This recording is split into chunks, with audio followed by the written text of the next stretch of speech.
अगर आप भी लेना चाहते हैं देश दुनिया की तमाम जानकारी तो आज ही सब्सक्राइब करें हमारे चैनल को। साथ ही नीचे दिए बेल आइकन को जरूर दबाएं ताकि हर अपडेट आप तक पहुंच सके। नमस्कार प्रवासी न्यूज नेटवर्क और आप सभी का स्वागत है।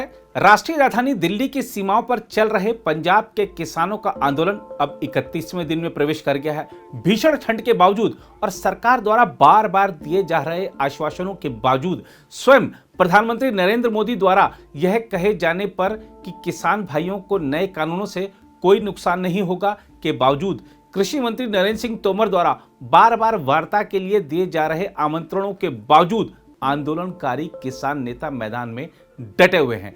आंदोलन की वजह से ट्रकों की आवाजाही रुकी हुई है, जरूरत का सामान समय पर नहीं पहुंच पा रहा है, लोगों को ट्रैफिक जाम में फंसना पड़ रहा है। लेकिन आंदोलनकारी समझने को तैयार ही नहीं है यह कौन सी क्रांति का बिगुल फूंका जा रहा है जो कि देश की अर्थव्यवस्था को नुकसान पहुंचा रही है, देश की छवि खराब कर रही है। खैर, विपक्ष के समर्थन से जारी यह आंदोलन चल रहा है। इस आंदोलन को चलाने वालों का हौसला बरकरार है। जब मुफ्त में सब खाने पीने को मिल रहा है तो भीड़ का वहां आना स्वाभाविक ही है। आइए देखते हैं सिंघू बॉर्डर पर इस समय क्या चल रहा है।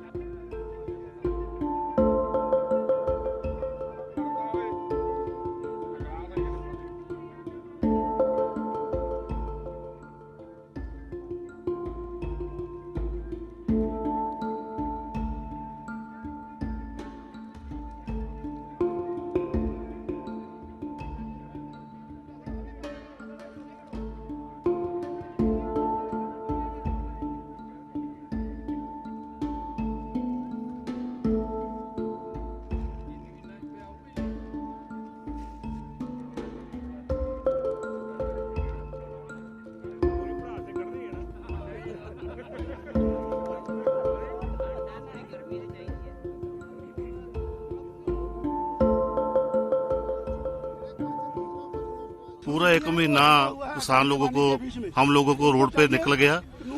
मैं यही बेनती करना चाहता हूँ सेंट्रल सरकार को, जो 3 काले कानून हैं उनको वापस लिया जाए।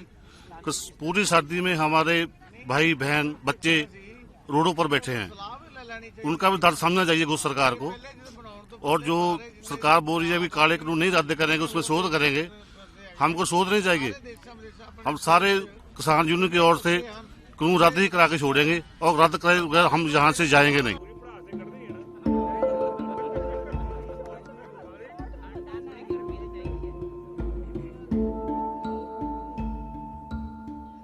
सरकार एक ही बात पर अड़ी हुई है, ये कानून हमने बना दिया और कानून में जो कहते थे भी हमने नियम बनाए थे भी ये जो वो हमने रद्द कर दिए हैं, फिर आप कानून में नए नए नियम डाल लो। तो किसान सरकार अपनी बात पे अड़ी है भी हमने कानून रद्द नहीं करना, ये आपके फायदे के लिए। जब हमें फायदा ही नहीं चाहिए तो हम तो एक ही बात बोलते हैं कि सरकार को कि हमें फायदा नहीं चाहिए, हमें आपके कानून से कोई मतलब नहीं है, तो आप क्यों हमें ये सड़कों पर इतनी सर्दी में किसान भाइयों को बिठा रहे हो, तो आप कानून रद्द कर दो।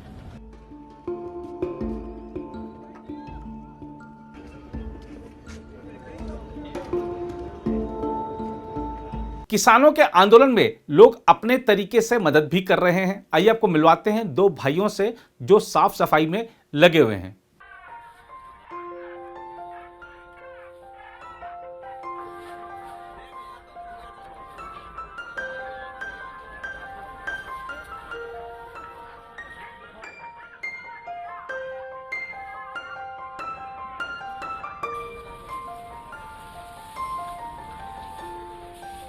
जब घर से निकले थे तो पहले से सोच के निकले थे कि गार्बेज कलेक्ट करने के लिए हमने सेवा करनी है।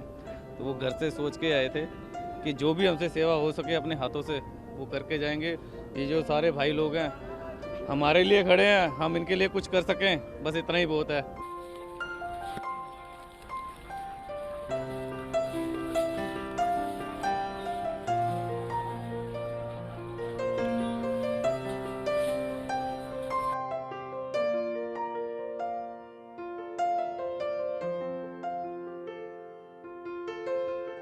हम जब ये अपने घर से चले थे तो हमारे साथ 2 ही जने थे, फिर ये भाई हमारे साथ जुड़ गए, 3 हो गए।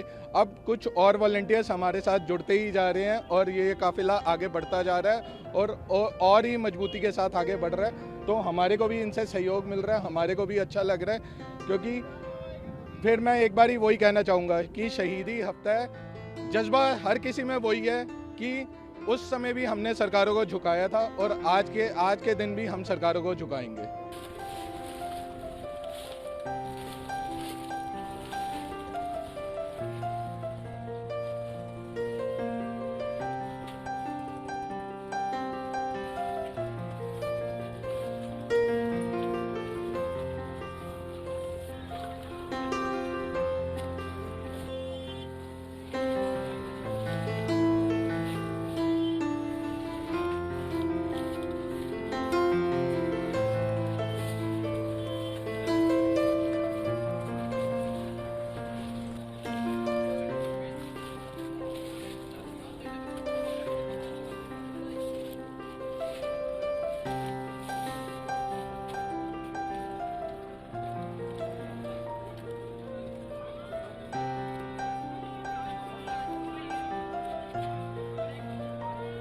अब आपने तरह तरह के मॉल के बारे में सुना होगा, लेकिन आपको लिए चलते हैं किसान मॉल में।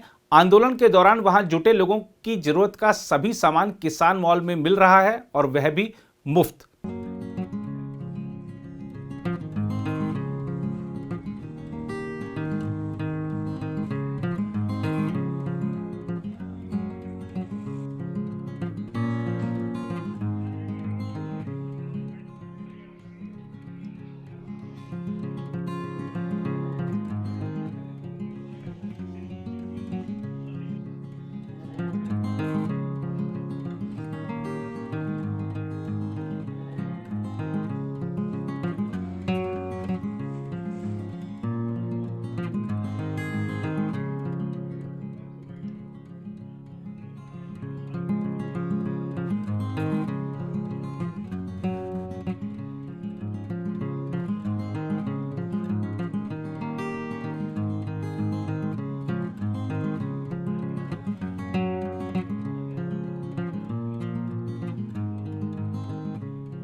हम किसान भाइयों को खालसा एड की तरफ से एक टोकन जारी करते हैं।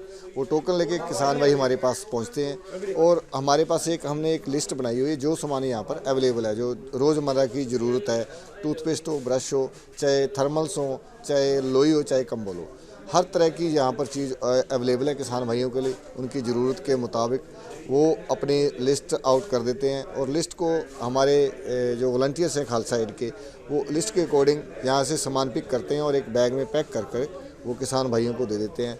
ये हमारा जो रोज़ाना का प्रोसीजर है।